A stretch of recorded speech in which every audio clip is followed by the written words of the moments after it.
Hello friends, ಎಲ್ಲರಿಗೂ ನಮಸ್ಕಾರ. ಭಾವನಾ ಅವರು ಎಲ್ರಿಗೂ ಗೊತ್ತು, ತುಂಬ ಮುದ್ದಾದ ನಟಿ ಅಂತ ಹೇಳ್ಬೋದು. ಅವರು ಇತ್ತೀಚೆಗೆ ತುಂಬನೇ ಇದು ಟ್ರೆಂಡ್ ಆಗಿದ್ರು. ಯಾಕೆಂತ ಹೇಳಿದರೆ ಐ ವಿ ಎಫ್ ಮೂಲಕ ಮಗುವನ್ನು ಪಡ್ಕೊಂಡಿದ್ರು.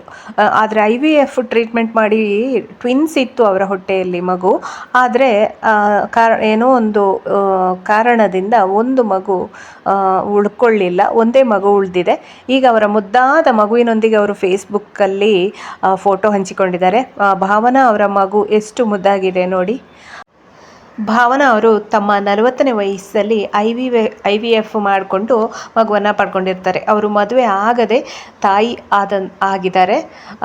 40ನೇ ವಯಸ್ಸಿಗೆ ಅವರಿಗೆ ಮಗು ಬೇಕು ಅಂತೇಳಿ ಅನ್ನಿಸ್ತು. ತಮ್ಮ ಜೊತೆಗೆ ಒಂದು ಮಗು ಇದ್ದರೆ ಜೀವನ ತುಂಬ ಚೆನ್ನಾಗಿರ್ಬೋದು ಅಂತ ಹೇಳಿ ಅನ್ನಿಸ್ತು. ಹಾಗೆ ಅವರು ಇಲ್ಲಿಯವರೆಗೆ ಮದುವೆನೇ ಆಗಲಿಲ್ಲ. IVF ಟ್ರೀಟ್ಮೆಂಟ್ ಮೂಲಕ ಒಂದು ಮಗುವನ್ನು ಪಡ್ಕೊಂಡಿದ್ದಾರೆ. ಇದರಲ್ಲಿ 2 ಟ್ವಿನ್ಸ್ ಮಗು ಇತ್ತು ಹೊಟ್ಟೆಯಲ್ಲಿ, ಆದರೆ ಒಂದು ಮಗು ಉಳಿಸಿಕೊಳ್ಳಿಕ್ಕಾಗಲಿಲ್ಲ. ಆ ನೋವಲ್ಲಿದ್ದಾರೆ ಅವರೀಗ, ತುಂಬಾ ನೋವಲ್ಲಿದ್ದಾರೆ ಭಾವನಾ ಅವರು. ಅವರ ಮುಂದಿನ ಜೀವನ ಸುಖವಾಗಿರಲಿ. ಈ ಮಗುವಿನ ಜೊತೆ ಹೆಣ್ಣು ಮಗು, ಅದು ಕೂಡ ಅವರು 2 ಕೂಡ ಹೆಣ್ಮಗು ಆಗಬೇಕು, 2 ಜನ ಹೆಣ್ಮಕ್ಳನ್ನು ಚೆನ್ನಾಗಿ ಬೆಳೆಸಬೇಕು ಅಂತ ಹೇಳಿ ಕನಸು ಕಂಡಿದ್ರು.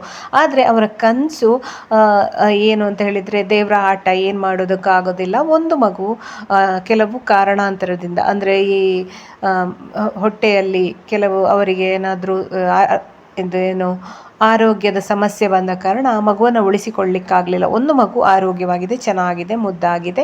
ಆ ಮಗುವಿನೊಂದಿಗೆ ಅವರ ಮುಂದಿನ ಜೀವನ ಸುಖವಾಗಿರಲಿ, ಖುಷಿಯಾಗಿರಲಿ ಭಾವನಾ ಅವರು ಅಂತ ಹೇಳ್ತಾ ಈ ವಿಡಿಯೋನ ಮುಗಿಸ್ತೇನೆ. ಹಾಗೆ ನಿಮಗೆ ಈ ಮಗುವಿನ ಇಷ್ಟ ಆದರೆ ಖಂಡಿತ ಲೈಕ್ ಮಾಡಿ, ಹಾಗೆ ಚಾನಲನ್ನು ಸಬ್ಸ್ಕ್ರೈಬ್ ಮಾಡಿ. ಹೀಗೇ ಬೇರೆ ಬೇರೆ ಅಪ್ಡೇಟ್ಸ್ ಜೊತೆ ನಾನು ಮತ್ತೆ ಬರ್ತೇನೆ. ಅಲ್ಲಿವರೆಗೆ ನಮಸ್ಕಾರ, ಬಾಯ್ ಬಾಯ್, ಟೇಕ್ ಕೇರ್, ಥ್ಯಾಂಕ್ ಯು.